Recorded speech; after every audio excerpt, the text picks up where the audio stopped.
Bertemu kita kembali melalui renungan pagi 16 Julai 2020.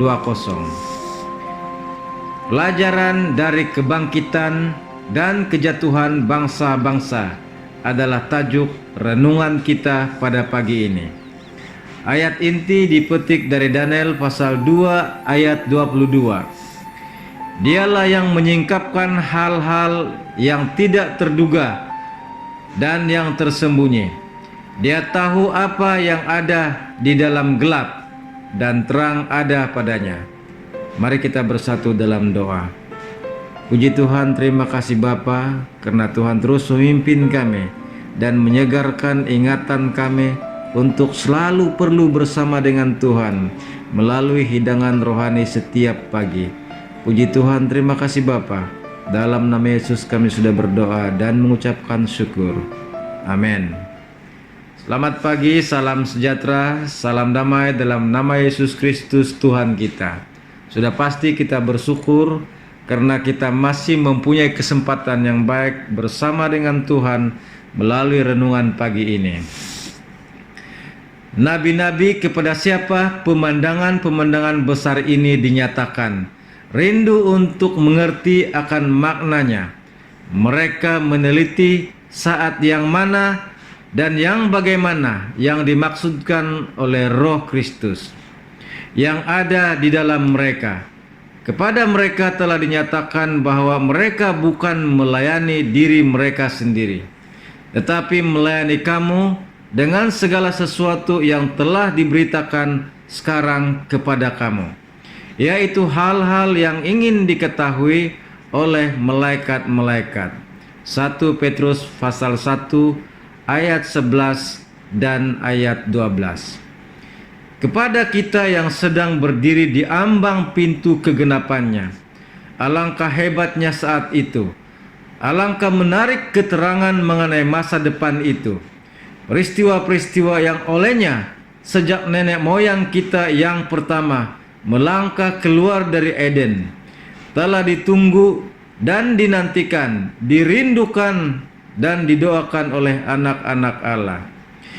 Dari kebangkitan dan kejatuhan bangsa-bangsa sebagaimana yang dijelaskan pada halaman-halaman kitab suci, mereka perlu belajar betapa sia-sia kemuliaan lahiriah dan kemuliaan duniawi. Babel dengan segala kuasa dan kemegahannya, yakni keadaan yang belum pernah dunia kita saksikan. Kuasa dan kemegahan yang bagi orang-orang zaman itu nampak kukuh dan tahan lama. Betapa lengkap itu telah musnah sama sekali. Sebagaimana bunga di padang itu telah binasa, demikianlah segala sesuatu yang tidak beralas pada Allah akan musnah. Hanya apa yang menyangkut maksudnya dan yang mengungkapkan tabiatnya yang boleh bertahan. Prinsip-prinsipnya adalah satu-satunya perkara yang berdiri teguh yang dunia kita ketahui.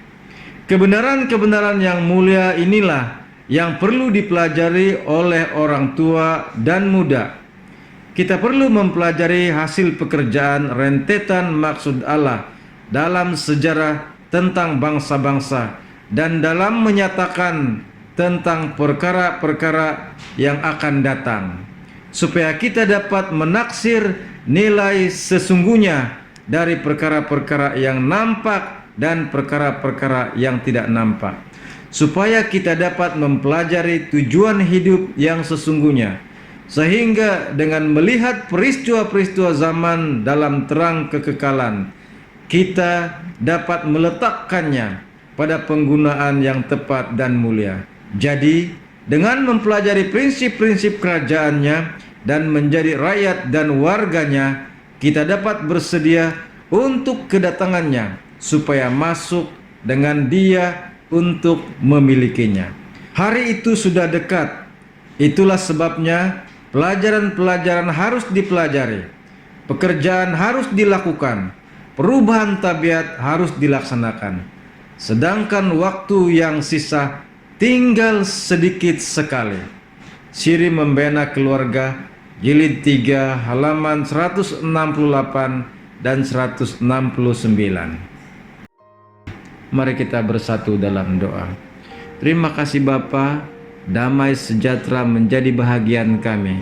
Kami sudah disegarkan oleh firman Tuhan. Dalam nama Yesus kami sudah berdoa dan mengucapkan syukur. Amin.